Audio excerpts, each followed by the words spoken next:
when getting into fighting games, it can be very daunting trying to figure out what controller to use. For some, something that can simply just play the game is enough for them. But for others, having the most optimal hardware is a necessity for them. I am somebody who's fairly new to fighting games and the fighting game community as a whole, but I've been absolutely in love with controllers and understanding what makes a good controller and a bad one. And so I'm hoping that with my experiences, my research, make it easier for you to find what is good for you. Now, before we even begin to discuss the controllers, we first need to classify them. Every controller happens to fall under one of two categories, and that is either a stick or a leverless controller. When learning an input, it really doesn't matter what input you play, as we have a lot of representatives at the highest level playing in all three input forms. It's just about finding what is most comfortable and what is most fun for you. Now, with that said, I will agree that some controllers have more benefits and advantages than others. The nice thing about hitbox controllers is that they are completely button-based inputs, so you have full control of every input you're making, and it makes misinputs a lot less likely. They also just generally make execution a lot easier, especially if you're someone who may have never used an arcade stick before. It's generally an easy input to get into and understand, but it does have a high skill ceiling and does take some time to master. Now, with all the greats to the hitbox, there are some disadvantages. Without sounding overly complicated, the biggest disadvantage to the hitbox is that it is just simply not intuitive. I think Brian F does a much better job explaining it in a lot better detail, and I'll leave his video in the description. So it takes a decent amount of time to learn, and I think the high skills, you'll get like the first 80% of your strength on a pad or stick on hitbox in a month, but then that last 20%, there's going to be situations where you're going to not know how to do things. So rather than just tracing the shape, I have to move my fingers all independently and memorize the input, especially when I'm doing like the SOCD shortcuts. The inputs don't make any sense. There's no shape behind them.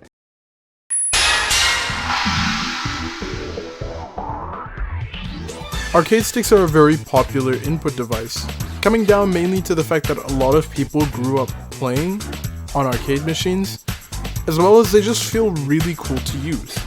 The nice thing about arcade sticks is that they're simple to use. If you see a quarter circle motion, it's very easy for you to translate that onto a stick and just move your stick.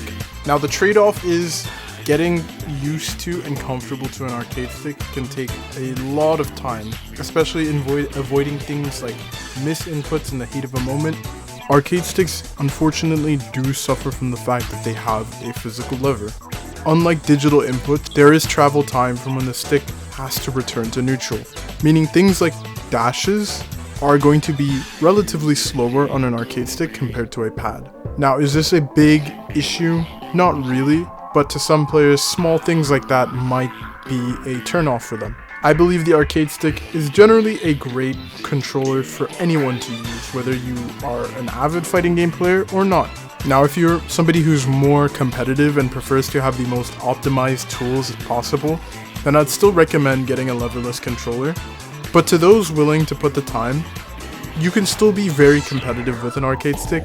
There's a lot of personalization when it goes to modding a stick, a lot of optimization, getting different buttons, different levers, and I think it's a really great industry that I would hate to see die out with our new generation of fighting game players. Now, the last and the most affordable option would be the pad, or simply any controller. Most pads come with people's stock console, be it an Xbox, PlayStation controller, and the nice thing is they're really cheap to get. They're incredibly accessible and easy to understand, and almost anyone has one, meaning that if you misplace yours or yours breaks, you can always just lend one from somebody else or buy a new one. They're small, they're affordable. There isn't really much of a downside to having a pad. They share very similar benefits to a leverless style controller in the fact that they allow for faster inputs, and they have a really simple and easy to understand design. The issue with pad controllers is that they're pretty easy to break. Due to how affordable they are, they also tend to have a shorter lifespan compared to the other controllers, and for some people, it may not be the most comfortable on your fingers.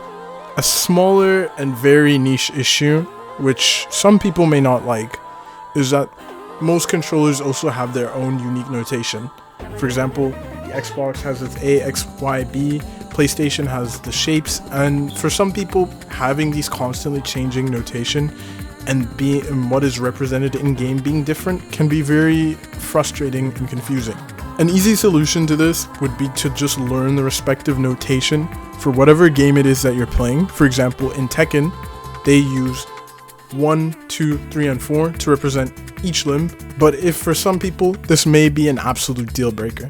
Now, in terms of what I would recommend, if you are somebody who is looking to just get a feel in the water of fighting games, I would recommend a pad, simply because it is affordable. You can still use it for a lot of other games, and you don't have to make a big sunken commitment. If you don't enjoy the games, you can always just use it for other things.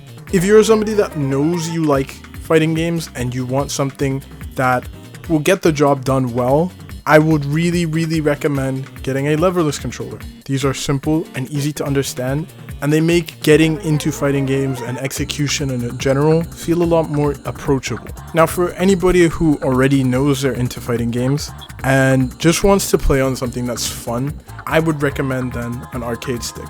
And if you want, I can make a video on what I think are good budget arcade sticks for anybody looking to get into controllers. But I think they're really fun to play with. They give you that instantaneous feedback as you play, and it feels very rewarding to learn, as well as you can still play every other input, even if you are good on stick, which is a nice thing. Now, if this video was somewhat informative, leave a like and leave a comment on what maybe things I could add or other suggestions to new buyers, as we want to try and help everybody. With so many new great games such as the League Fighter 2K EXO on the horizon, the Hunter Fighter, there's so many new games with so many new people going to be entering the scene, and we want to make their experience as seamless as possible. And if you enjoy the content that I make, feel free to leave a subscription. I hope this video was informative. Thank you for watching.